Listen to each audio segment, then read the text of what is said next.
What's up, Red Brick people? Uh, I got a bunch of comments in my comment section about separation of church and state and some religious questions. So what I thought I would do is write some pros and cons about it and share it with you, and you come up with your own answer. So here we go. The pros and cons, separation of church and state by Red Brick Bob. Here we go.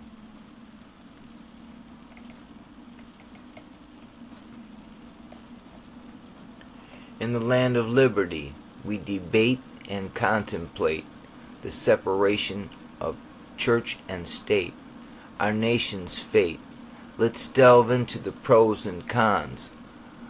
Let the verses narrate this enduring vital principle we must appreciate.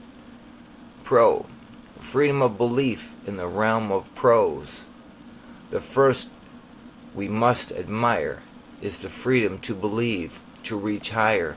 No faith is imposed, no creed to require.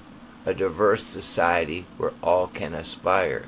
Con: faiths diminish sway, yet some argue that faith should hold more might, that with church intertwined we'd have a clearer sight. When religion's voice is diminished in the light, they claim values are lost, a cultural blight. And that indeed we do have cultural blight all over the world, let alone America. It's putrefied. Pro: inclusion and equality. The pros reveal a diverse, inclusive domain where all beliefs and non-beliefs remain. No faith favored, no one to disdain. A level playing field where rights sustain. Con: moral values under strain. On the other side, some voices proclaim that without religious morals, society's aim would waver and falter, our values in shame, declining to chaos from a higher plane. Pro: preventing religious conflict. The separation serves another noble quest, to prevent religious strife, a cause we must invest. In a nation where many faiths coexist, it keeps peace a vital bequest. Con: stripping religion's voice, however, some fear that it goes too far, silencing faith's wisdom, that guiding star. They argue that without its moral power, the nation may drift both near and far. Pro: government neutrality. Pros also note that government's role should not be intertwined with the religious goal. It should be impartial to protect every soul. In a diverse nation, that's the ultimate toll. Con: overly secular society. On the other side, some voices contend that secularism path might have no end. They worry it leads to values descend, to a world where religion might not bend. So as we ponder, let's not forget the essence of church and state. A lifelong duet in the heart of democracy, a balance is set. With pros and cons, our nation's path is met. The relationship between religion and government and education is a complex and often controversial one.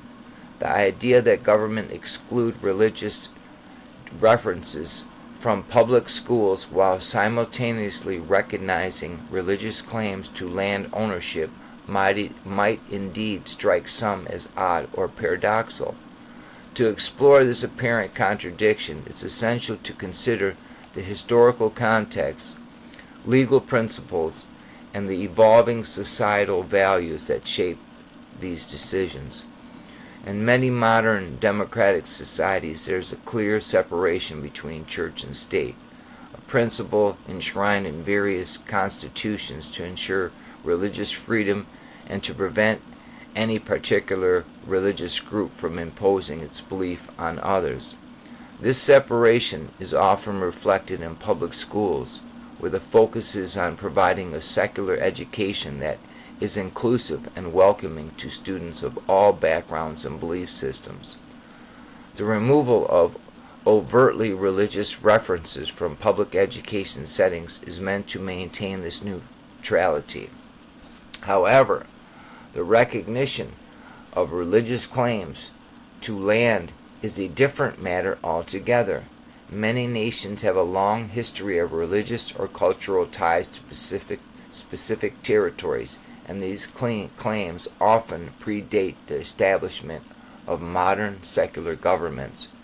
Recognizing religious or cultural ties to land can be a matter of historical acknowledgement, respect, or indigenous communities, or addressing long-standing disputes. These recognitions can vary significantly in terms of legal status, depending on the country and its specific historical and legal context. So, the apparent paradox arises when individuals perceive a discrepancy between the exclusion of religious references from the public schools and the recognition of religious claims to land. Some may argue that if the government acknowledges a religious or cultural connection to land, it is implicitly recognizing the importance of religion in the culture and history of the nation. This leads to questions about the consistency of these actions in light of the principle of the separation of church and state. So we see? So it's important to remember that the relationship between religion, government, and education is highly complex and often the subject of intense debate and litigation. The decisions made by governments regarding these matters are usually influenced by various factors, including legal precedent, cultural diversity, public opinion, and the pursuit of social harmony. Thus, the apparent contradiction may reflect the balance that governments might strike between respecting religious and cultural heritage, while also upholding the principles of a secular, inclusive, and non-discriminatory public education system. In summary, the perceived contradiction between the exclusion of religious references from public schools and the recognition of religious claims to land is a product of intricate dynamic of government. Religion and education, it underscores the challenges and complexities inherent in maintaining a balance between secularism and historical acknowledgement of religious or cultural significance within the context of modern pluralistic societies. The resolution of such contradictions often involves careful consideration of legal, historical, and social factors, and it may not satisfy everyone's expectations or desires. And we see that. We see that. Here, we're going to send all kinds of money to fight some war that's based on this type of rhetoric and this type of it's mine and it's sovereign land and all this other stuff, while at the same token you tell your kids that the coach can't pray with these kids before a game or after a game or something like that. See, the separation of church and state hampers the ability of the governments to uphold and promote moral values, some would say, and that are rooted in religious traditions. Advocates for the perspective may argue that religious and moral principles have historically played a significant role in shaping a society, ethical framework, and the distancing government from religious influence can lead to a moral vacuum in the public life. Well, look at all our inner cities and how putrefied it is, you know. So from this standpoint, some might contend that abolishing the separation of church and state would allow for a more values-driven approach to governance. They might argue that religious principles can provide a strong moral foundation for laws and policies leading to a more just and ethical society. By allowing religious values to influence government decisions, proponents of this view believe that society can uphold a set of shared moral standards, which they argue are essential for such cohesion and the well-being of the community. Additionally, some may argue that religious organizations and institutions often play a vital role in society welfare and charitable activities, and closer ties between church and state could lead to more effective collaboration in addressing social issues and providing essential services to the public. So, we look forward to your comments. To the best of my ability, I just believe I answered your question, and there's my pros and cons on both on that term, separation of church and state.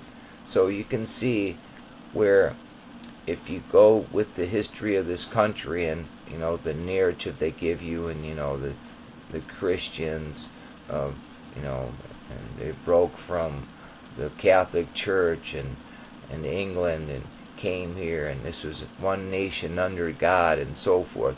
Well, just like that same Bible that they read and preach, then something occurred where they go outside of those moral guidebook, if you will, and then it all putrefies. And today we live in putrefaction everywhere, and look where this war is, where there's supposed to be peace, Israel's peace, and all this. It's not so very peaceful.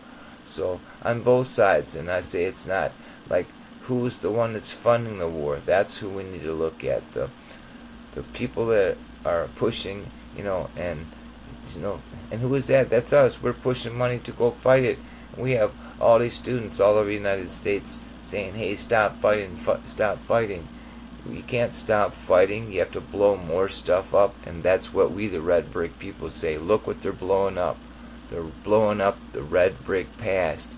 And this whole separation of church and state is drawing me to say, look, separate them. You gotta keep them separated. And now they're just blowing up the red brick past some more. And look, they say, oh, Hamas tunnels, the secret Hamas tunnels. It's no secret, folks. All under that region and every region all over this whole realm, there's underground melted buildings. It's not tunnels. Vietnam was full of underground melted buildings that Ho Chi Minh was having his men run around with, and he decimated a bunch of French soldiers that way. Same song and dance, and now they're wrecking it. So they're wrecking that region. They're hitting towns, and they're hitting Damascus and blowing up all kinds of beautiful red brick buildings that underwent the melt, folks. So we had a little my little input about separation of church and state. Stick around. Anybody else got anything to say or add? I don't have all the answers, but I try to look at both sides of the coin before I speak about it, and I have a lot more of my own thoughts in regard to how this country is falling and why they're falling, but that's for another episode. But separation of church and state is a big topic that I believe could answer a lot more questions once we see that it should be abolished, and if we take the effort to look at the reality of how this country, America, was even founded, and if there are any unconvoluted precepts of any truth within the midst of this American dream, then here we are to talk about it. And let's share our thoughts and focus basically on meltology and not so much about religion. And so that's what we want to do here at Red Bricks channel. But we gave you a little commentary about separation of church and state and our standpoint, and as far as on my side of being a meltologist and just a human being, I see in my own mind's eye that all governments are one, and it's just this big game they play, and we're the pawns. We're the peons, see? The peons, see? The pawns. So, let's see what else is going on, and we'll see you in the Black Mirror. So, just a quick little 15-minute thing trying to answer questions from some comments I had about separation of church and state and religious questions about stuff like that. So, that's it. So leave a comment what you thought about my comment, about your comment. Love your neighbor like you love yourself. Peace. I'm out of here.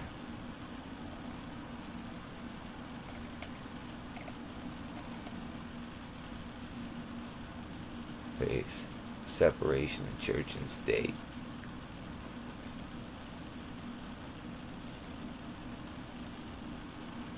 Meltology. We're looking at it. And it leads again to red bricks. And what are they blowing up? Red bricks. Red bricks, man. Red bricks. Red bricks. Red bricks. Red bricks. Later.